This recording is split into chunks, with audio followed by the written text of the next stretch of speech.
Hello good morning வாங்க. இன்றைக்கி புதுசாக குட்டீஸுகளுக்கு பிடிச்ச மாதிரி ஒரு டிஷ் பார்ப்போங்க. பாருங்கள், வெங்காயம் தக்காளி 2 பச்சை மிளகா நறுக்கி வச்சுருக்கேங்க. 2 முட்டையை நல்லா ஸ்க்ராம்பிள் பண்ணி பெப்பர் போட்டு வச்சுருக்கேன். ஒரு 3 இட்லி எடுத்து பீஸ் பண்ணி வச்சுருக்கேங்க. இதை வச்சு சூப்பராக ஒரு டிஷ் செய்ய போகிறோம். குழந்தைங்களுக்கு ரொம்ப பிடிக்கும். ஒரு வானல் வச்சு ஒரு 4-5 ஸ்பூன் எண்ணெய் ஊற்றிடுங்க.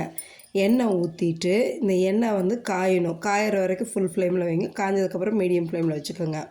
கட் பண்ண இட்லி எடுத்து அதில் போட்டுட்டு ரொம்ப கிளறாமல் சும்மா ஒரு 2 பெரட்டி விட்டு அப்படியே லைட்டாக கோல்டன் ப்ரௌன் கலர் வர வரைக்கும் அப்படியே பொரித்து எடுத்த மாதிரி பாருங்கள்.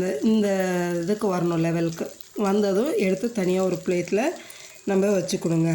வச்சுட்டு அதே எண்ணெயில் நறுக்கி வச்ச வெங்காயமும் 2 பச்சை மிளகாயும் போட்டு வதக்குங்க. அந்த பச்சை மிளகா ஸ்ப்ளிட் பண்ணி வச்சுருக்கேன் 2 கீரி அப்படியே போட்டு வதக்குங்க. ஏன்னா குழந்தைங்க அப்படியே எடுத்து போடுறதுக்கு ஈஸியாக இருக்கும். முழுசாக இருந்தால் பொடியை நறுக்குனா தான் வாயில் தட்டுப்பட்டால் கஷ்டம். அதனால் இப்படியே போட்டு அதை வதக்குங்க.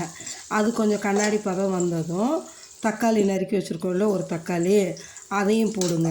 போட்டு அதையும் வதக்குங்க. இந்த வெங்காயம் தக்காளி பச்சை மிளகா வதங்கிறதுக்கு இதுக்கு தேவையான அளவு மட்டும் கொஞ்சோண்டு டேபிள் சால்ட்டு போடுங்க. ஏன்னா நம்ம இட்லி மாவில் ஆல்ரெடி உப்பு போட்டிருக்கோம். அதனால் இந்த இதுக்கு தேவையானதுக்கு மட்டும் லைட்டாக கொஞ்சம் டேபிள் சால்ட்டை போட்டுட்டு கிளறுங்க. கிளறும் போது தக்காளி சீக்கிரம் வதங்கி வந்துடுங்க. சரிங்களா? அதனால் நல்லா வதக்குங்க. இட்லி வேண்டான்னு சொல்கிறவங்க, தினம் இட்லியான கேட்குறவங்க கூட இந்தமாரி செஞ்சுருந்தால் நல்லா சாப்பிடுவாங்க. நீங்களும் செஞ்சு பாருங்கள், ரொம்ப டேஸ்டியாக இருக்குங்க.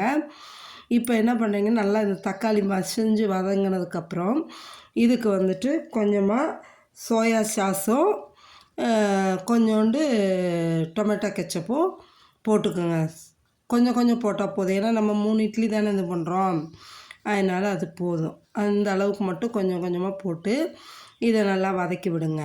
வதக்கி விட்டுட்டு இந்த சோயா சாஸும் டொமேட்டோ கெச்சப்பு சில்லி சாஸு நான் போடலைங்க. ஏன்னா 2 பச்சை மிளகா போட்டிருக்கங்காட்டிக்கு அது சில்லி சாஸ் போடல. இது போட்டோம்னாவே ஒரு ஸ்பூன் கார்ன்ஃப்ளவர் சோள மாவை கரைச்சி ஊற்றிக்கலாங்க. அப்போ தான் அந்த டெக்ஸ்சர் நல்லா வரும் நம்மளுக்கு. அதனால் ஒரு ஸ்பூனு நல்லா ஸ்கூப்பாக எடுத்துக்கிட்டு கொஞ்சம் தண்ணி ஊற்றி நல்லா லம்ஸ் இல்லாமல் கட்டி இல்லாமல் கரைச்சி ஊற்றிடுங்க. ஊற்றிட்டு இதை நல்லா கிளறுங்க. ஜஸ்ட் ஒரு 1 மினிட் கூட ஆகாது. கிளறினீங்கன்னா சோள மாவு சீக்கிரம் இறுகி வருங்க.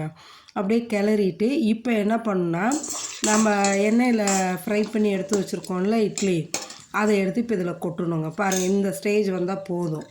ஏன்னா அப்போ தான் எல்லாத்துலேயும் ஒட்டி வரும். அதுக்காக இப்போ எடுத்து போட்டுட்டு இதை அப்படியே கிளறுங்க.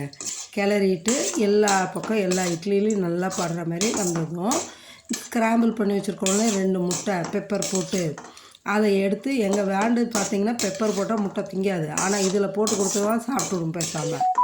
அதுமாரி நீங்கள் பெப்பர் போட்டு 2 முட்டையை ஸ்க்ராம்பிள் பண்ணி வச்சுருக்கோம் இல்லையா, தோசைக்கல்லில் ஊற்றி எடுத்து அதை எடுத்து இதில் போடுங்க. போட்டு நல்லா கிளறிடுங்க. கிளறியாச்சுன்னா சூப்பராக இருக்குங்க. இதுக்கு மேலே பச்சை கருவேப்பிலை அப்படியே சின்னதாக நறுக்கி அதையும் மேலே தூவிட்டு கிளறி இறக்குனிங்கன்னா சூப்பரான இட்லி டிஷ்ஷு சாப்பிட்லாங்க. தினம் இட்லியானு கேட்குறவங்களும் கேட்க மாட்டாங்க. அழகாக இது சாப்பிட்டுடுவாங்க. வேண்டான்னு சொல்ல மாட்டாங்க. அட் த சேம் டைம் முட்டை எல்லாம் போட்டு நம்ம செய்கிறது நல்லா ஹெல்த்தியும் கூட. மிச்சம் வைக்காமல் ஒரு லஞ்ச் பாக்ஸ்க்கெல்லாம் கொடுத்தோன்னு வைங்க, மிச்சம் வைக்காமல் வரும். பாருங்கள், எங்கள் லஞ்சுக்கு அதுதான் எடுத்துக்கிட்டாங்க. தேங்க்யூ. சப்ஸ்கிரைப் பண்ணுங்கள்.